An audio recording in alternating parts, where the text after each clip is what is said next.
আসসালামু আলাইকুম। Welcome to our channel cook in kitchen. আমের সিজন চলে যাচ্ছে, এই সময় আমের একটি মজাদার ডেজার্ট নিয়ে চলে এসেছি আজ। খুব সহজভাবে তৈরি এই রেসিপিটি আশা করছি সকলের ভালো লাগবে। এজন্য একটি বাটিতে 1 টেবিল চামচ চিয়া সিডস, কোয়ার্টার কাপ পানি দিয়ে ভিজিয়ে রাখবো কমপক্ষে আধা ঘন্টা।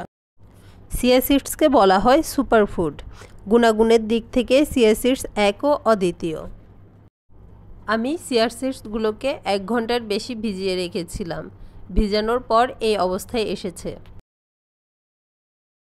এবার অন্য একটি প্যানে 1 লিটারের মতো পানি গরম হতে দিয়ে দিব।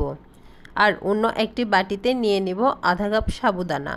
পানিতে যখন বলক চলে আসবে তখন এখানে দিয়ে দিব সেই সাবুদানা। সাবুদানাগুলোকে কম পানিতে সেদ্ধ করা যাবে না, এতে সেদ্ধ ভালো হবে না। এজন্য পর্যাপ্ত পরিমাণ পানি দিয়ে সেদ্ধ করে নিতে হবে। সাবুদানা দেওয়ার পর সেগুলোকে নেড়েচেড়ে জাল দিব সাবুদানা সেদ্ধ হয়ে আসা পর্যন্ত। যখন দেখবেন সাবুদানাগুলো ট্রান্সপারেন্ট অর্থাৎ সাদা হয়ে আসছে, তখন সাবুদানাগুলোকে একটি ছাঁকনির মধ্যে ছেঁকে নেবেন। আমি সাবুদানাগুলোকে ছেঁকে নিয়ে একটি বাটির মধ্যে নিয়ে নিয়েছি। এবার অন্য একটি পাত্রে 4 কাপ বা 1 লিটার দুধ নিয়ে নিব। এর সাথে দিয়ে দিব কোয়ার্টার কাপ চিনি। দুধগুলোকে ততক্ষণ পর্যন্ত জাল দিব যতক্ষণ না অর্ধেক পরিমাণে হয়ে আসে, অর্থাৎ হাফ লিটারে পরিণত হয়। আপনারা চাইলে হাফ লিটার দুধের সাথে আধা কাপ গুঁড়ো দুধ মিশিয়ে দুধটিকে ঘন করে নিতে পারেন। এবার অন্য একটি বাটিতে কোয়ার্টার কাপ ঠান্ডা দুধ নিয়ে দিব। আর এর মধ্যে দিয়ে দিব 1 টেবিল চামচ কর্নফ্লাওয়ার। কর্নফ্লাওয়ারটা ভালোভাবে দুধের সাথে মিশিয়ে দিয়ে দিব সেই ঘন করা দুধের মধ্যে। কর্নফ্লাওয়ার মিশানো দুধটি দুধের মধ্যে দেওয়ার পর ভালোভাবে নাড়াচাড়া দিতে হবে, না হলে এটি তলানিতে ধরে যাবে। কর্নফ্লাওয়ার দেওয়ার পর দুধটিকে ভালোভাবে নাড়াচাড়া দিয়ে জাল দিব বলক আসা পর্যন্ত। এই পর্যায়ে নাড়ানো বন্ধ করা যাবে না। রেসিপিটি যদি আপনাদের ভালো লাগে তবে লাইক করবেন, বন্ধুদের সাথে শেয়ার করবেন যাতে তারা রেসিপিটি তৈরি করে বাসায় খেতে পারে। আর চ্যানেলটি সাবস্ক্রাইব করে আমাদের পাশে থাকবেন। আর যারা অলরেডি চ্যানেলটি সাবস্ক্রাইব করেছেন তাদের অসংখ্য ধন্যবাদ। যখন দেখবেন দুধটি জাল দেওয়ার পর এমন ঘন হয়ে এসেছে, তখন এটি চুলা থেকে নামিয়ে অন্য একটি জায়গায় রেখে দিব ঠান্ডা হয়ে আসা পর্যন্ত। এবার 2টি আম নিয়ে নিব।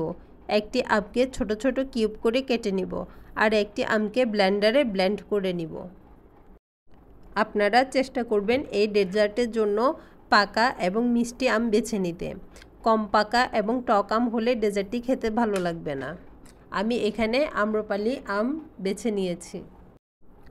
এবার প্রথম থেকে তৈরি করা সবগুলো উপকরণ একসাথে জড়ো করে নিব। এরপর আলাদা একটি বড় বাটিতে প্রথমে নিয়ে নিব চিয়া সিডস, সাবুদানা এবং আমের পিউরি। এবার এগুলোকে একসাথে মিশিয়ে নিব।